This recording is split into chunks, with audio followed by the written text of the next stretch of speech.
Silakan Pak Anwar. Terima kasih pimpinan. Assalamualaikum warahmatullahi wabarakatuh. Selamat siang, salam sejahtera buat kita sekalian.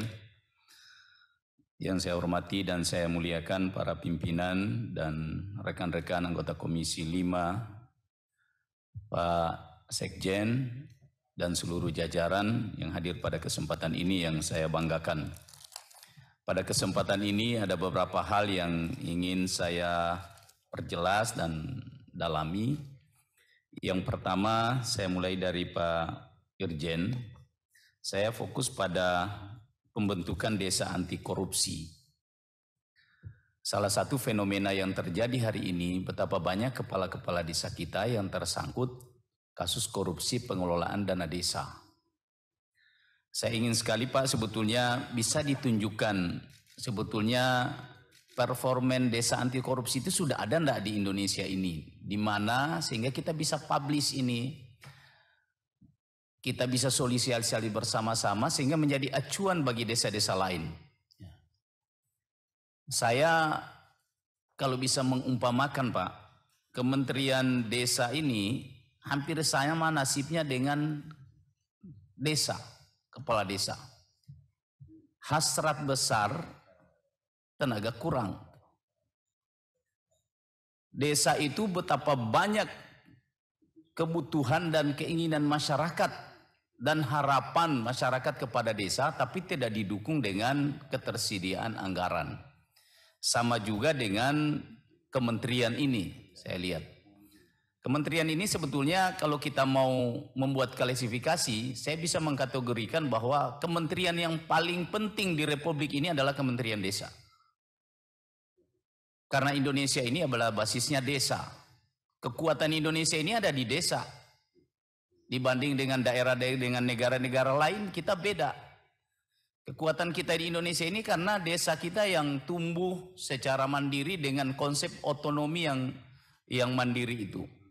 Tapi sayangnya tidak mendapat perhatian yang begitu besar karena dianggap desa ini sebagai sebuah lembaga penopang saja, padahal lembaga utama dalam pembangunan Republik ini adalah desa. Nah, oleh karena itu saya mungkin Pak Irjen bisa nanti ya, mungkin di Indonesia ini sudah ada Pak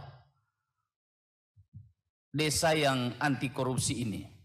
Karena ini sudah kita bina selama kurang lebih 4 tahun bahkan beberapa tahun yang lalu. Sehingga ini bisa kita jadikan informasi buat desa-desa lain di Indonesia untuk dijadikan studi tiru bagi mereka ya. Sehingga kita berharap ke depan ini tidak ada lagi kepala-kepala desa kita yang kasihan. Mereka korupsinya biasa kesalahan administrasi hanya 50 juta, 100 juta, mereka harus terpaksa berhadapan dengan hukum. Itu yang pertama. Yang kedua, kepada BPSDM, saya ingin menyoroti soal tenaga pendamping desa. Saya melihat di lapangan tenaga pendamping desa kita ini, kalau saya bisa istilahnya tidak bunyi Pak. Saya masih kecil dulu, saya pernah melihat bagaimana gebrakan yang kita dengar dulu, ada dua pendamping desa namanya yang dulu zaman Orde Baru lah, namanya Butsi itu Pak. Itu luar biasa pengaruhnya mereka dalam rangka melakukan pendampingan terhadap pembangunan desa. Padahal saya lihat tenaga pendamping kita sekarang Pak, dari sisi kualitas itu jauh lebih memiliki kualitas. Saya mengucapkan apresiasi kepada Kementerian Desa yang sudah melakukan pembinaan yang luar biasa kepada pendamping kita. Bahkan memang pendamping-pendamping kita ini anak-anak pilihan yang mereka direkrut memiliki kapasitas keilmuan dan juga pengabdian kepada masyarakat. Tapi tidak bunyi Pak di desa. Apakah ini mana kira-kira masalahnya ini? Kita inginkan bahwa kita mengeluarkan anggaran yang besar untuk melatih mereka, merekrut mereka 15.000 setiap tahun. Kita harapkan bisa mewarnai pembangunan desa, itu maksudnya. Nah, apa kira-kira yang harus dilakukan ke depan? Saya lihat di sini ada pendamping profesional yang berkinerja baik, penilaian. Ya. Saya juga ingin minta ini, di Indonesia ini tenaga pendamping profesional berkinerja baik ini yang mana saja? Tuh. Kita mau lihat sejauh mana pengaruhnya. Sejauh mana dia mewarnai pembangunan desa itu. Itu yang kita butuh sebetulnya. Tidak hanya sekedar pendamping desa ada di situ, tapi tidak mewarnai seluruh proses pembangunan desa. Karena tujuan kita menghadirkan pendamping desa itu untuk bisa mengarahkan desa. Bagaimana supaya pengelolaan keuangan desa ini bisa lebih baik, pembangunan desa bisa lebih baik di masa yang akan datang. Nah, kemudian yang ketiga, Badan Pengembangan dan Informasi Desa. Ini saya lihat ada desa cerdas. Ini juga saya minta ini selama 4 tahun kita RPJMD kita sekarang ini sudah masuk ke masa terakhir, tahun terakhir. Desa cerdas. Nah, saya minta juga datanya desa cerdas kita di Indonesia ini di mana itu? Nah, yang menurut indikator, menurut penilaian Kementerian Desa bahwa itu desa cerdas. Jangan sampai nanti ini kita hanya menjadi formalitas belaka saja.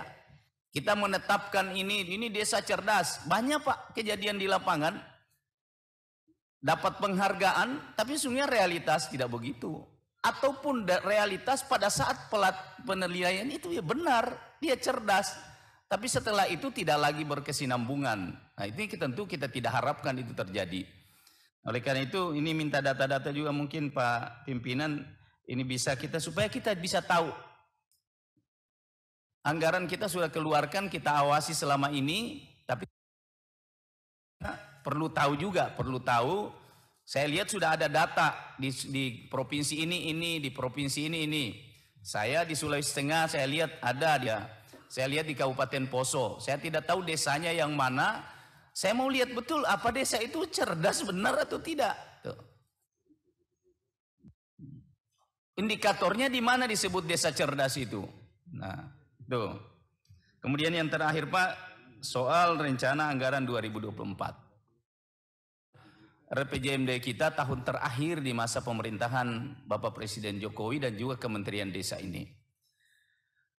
Kami di DPR RI ini dalam kaitannya dengan proses kemitraan dan tugas konstitusional kami adalah melakukan pengawasan terhadap seluruh penyelenggaraan kegiatan pemerintahan ya, yang ada di kementerian masing-masing. Kalau saya melihat laporan yang ada Pak, jujur saya tidak bisa menilai ini Pak. Karena yang kita terima ini kan laporan input, output. Berapa anggaran, berapa realisasi. Itu terus saya lihat, saya baca-baca dari pimpinan, dari setiap kementerian.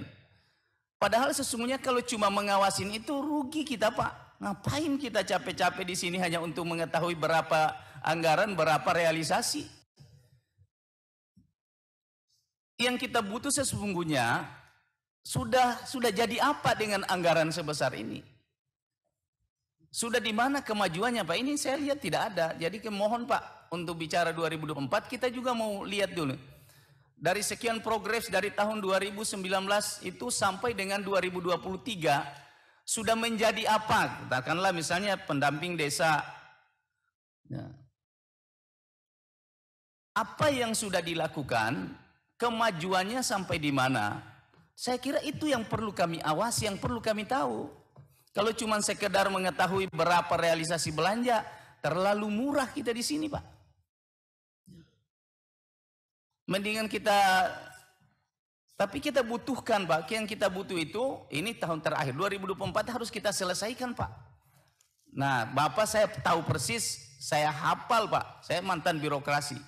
Saya tahu persis Bapak sudah melakukan itu, tapi kami kan tidak ada di sini.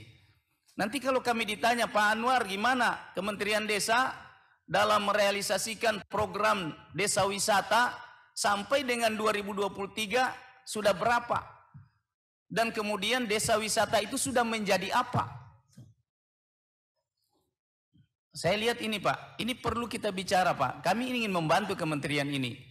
Kalau kami tahu juga anggaran setengah mati Pak, kita bicara anggaran untuk kementerian ini karena klasifikasi kementerian ini juga sangat menentukan jumlah anggaran yang diberikan.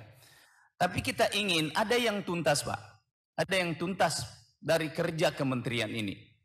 Jangan sampai nanti kita sampai di akhir RPJMD 2019-2024 ini kita tidak mencapai hasil yang maksimal. Termasuk kami juga di sini yang dianggap gagal dalam mengawasi seluruh kegiatan pemerintahan ini.